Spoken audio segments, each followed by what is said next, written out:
This is the new Viltrox 16mm f1.8. It's obviously super wide, but actually gives you a decent amount of depth of field. It's built like a tank, has some sweet features, so let's talk about it.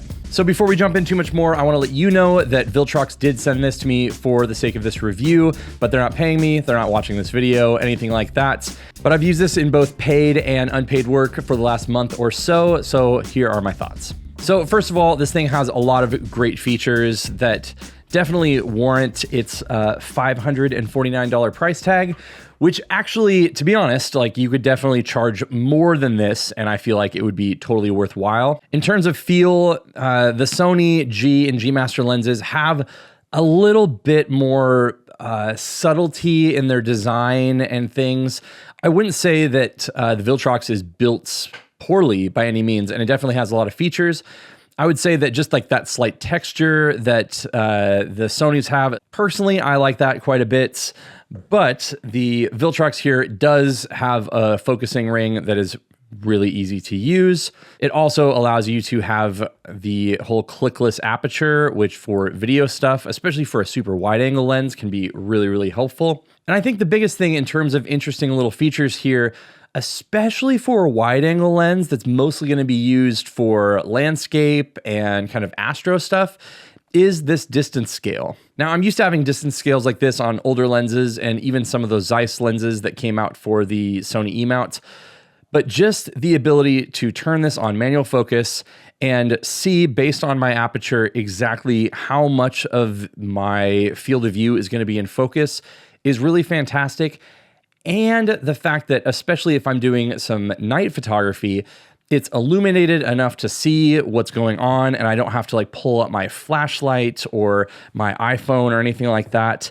It's just a really, really nice setup. You can see that it changes as you go, and it will also adjust depending on what aperture you are. So knowing, how much is actually in focus. It's a really, really simple thing, but is honestly just really, really useful. Now, as a photographer, this is definitely going to be a little bit more of a specific lens, especially because you're just sticking at that 16mm. So for me, this is going to be more kind of like architecture, or if I'm at a wedding, this is going to be more of like a scene setting kind of lens. It's not going to be something that I'm going to be using for a ton of stuff. I even find that dance floor stuff is a little bit too wide and a little too distorted on 16mm for my personal feeling of all that kind of stuff. But especially on a camera like the A7R5, or if you're going to be using it for video on a camera like the A7 IV, having the ability to have a wide angle lens at the 16mm, but also being able to punch in, especially for video, and get that 24mm equivalent on a APS-C size sensor, that kind of gives you the best of both worlds in terms of, I think 24mm is a very natural focal length for video stuff, but then you also have the ability to use it at 16mm and get that ultra wide kind of field of view. So again, here we are at 16mm. And then here we are at 24mm. So you're getting a 24mm at 1.8, but considering the crop factor, it's still plenty blurred out behind me, especially for like a talking head thing like this. My normal shot is about a 24mm, 26, something like that. So especially for that kind of stuff, this could be really good. The other thing that is really helpful with a super wide lens like this is the ability, especially on a Sony camera, to use the active stabilization, which is the electronic stabilization that goes alongside their in-body image stabilization. So if you did want to do some vlogging is not really exactly my thing, but for some handheld stuff, it makes, you can even see how my hand's kind of shaking in the other shot, but the footage can be pretty rock solid. And I guess, what are you pushing into like an 18mm or something like that? So giving you that extra width and then punching in on something like a 16mm makes the ability to have a really steady kind of camera angle like this super helpful. For me, I have a couple other wide angle lenses as well.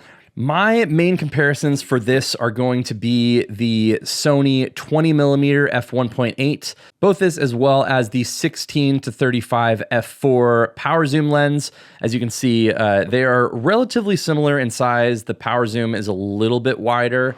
They're both almost the same height and both super lightweight.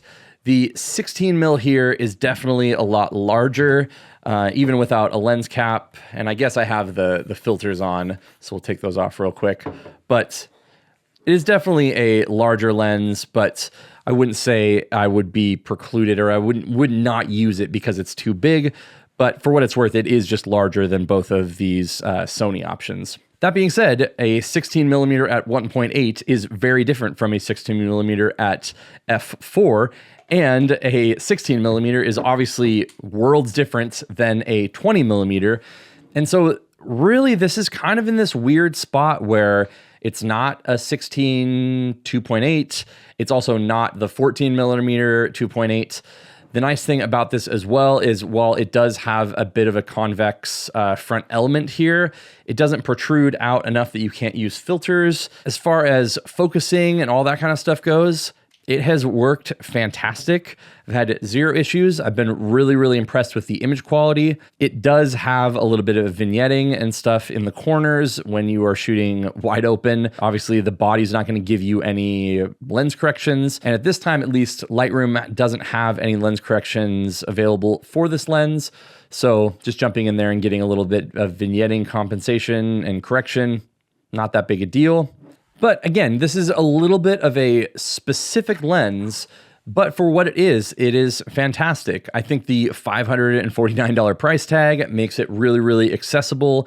And I think 16mm specifically because it has that little bit of extra width does work really, really well with active stabilization. And the fact that on a lot of these cameras, if you're doing video stuff, it can turn from a vlog kind of shot where you can turn around and film yourself if that's what you're into something that is a 24mm-ish equivalent with the APS-C crop.